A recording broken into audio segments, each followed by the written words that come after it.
Hai teman-teman, kali ini kita akan bahas tentang masker.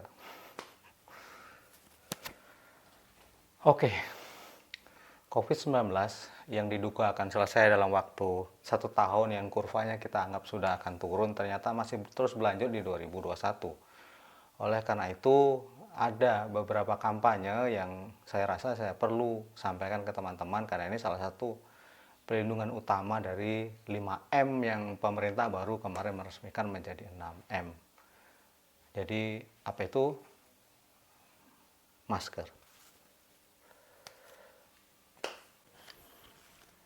Video ini dipersembahkan untuk Anda yang gabut di rumah, lagi isoman, atau memang nggak boleh kemana-mana. Jadi semoga ini bermanfaat untuk Anda.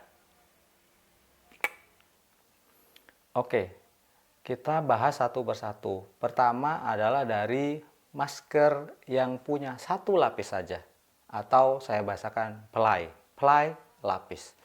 Jadi perlindungan satu lapis yang pertama kali dulu digembor-gemborkan adalah dari berbagai hal yang bisa Anda pakai, kain, burka, sarung, sapu tangan, apapun yang bisa Anda tautkan ke mulut, sampai yang fashionable seperti ini.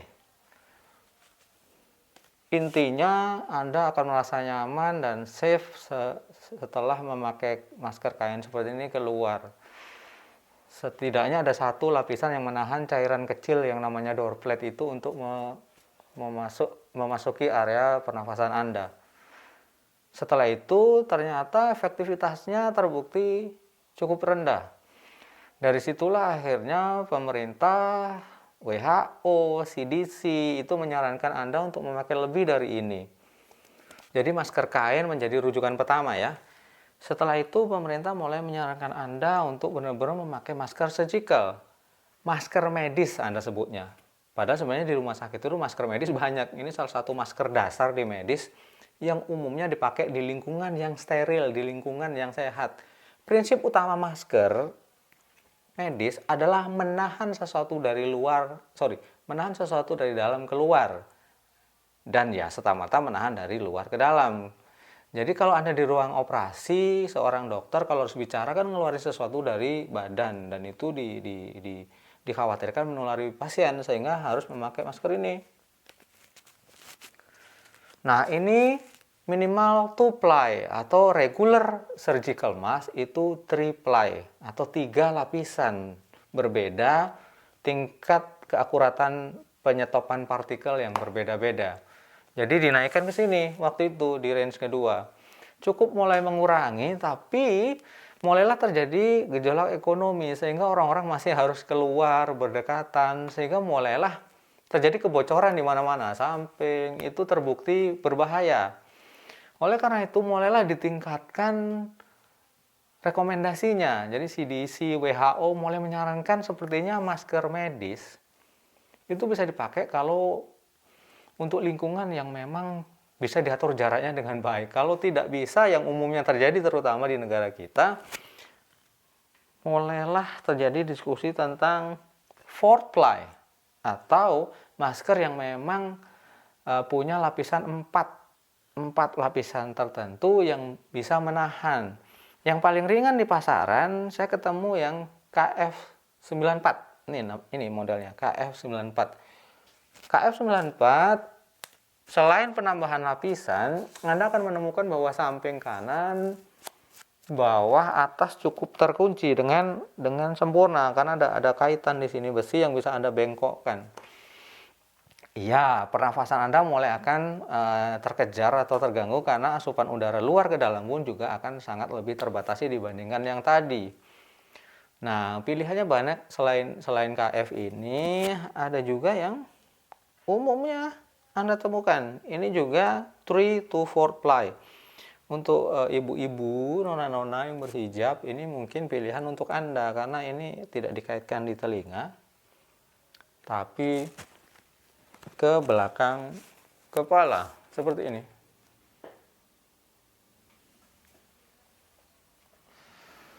Fungsinya sama dengan yang masker medis, masker kain atau yang KF tadi. melindungi dan menambah lapisan. Cuman kelemahan yang saya temukan di masker ini, bagian atas itu cukup longgar. Bagian atas akan banyak mengeluarkan udara. Ini terbukti kalau saya pakai kacamata, itu foxnya itu atau uap airnya itu akan menutupi kacamata saya. Dan nafasnya lancar. Itu cara paling gampang dari saya untuk mengetes apakah maskernya itu menutup dengan sempurna adalah itu. Kalau Anda pakai masker setebal apapun, nafas Anda masih sangat lancar, itu berarti ada kebocoran lebar di mana yang udara masih bisa keluar masuk dengan bebas. Itu practical test ya, tidak ada di buku.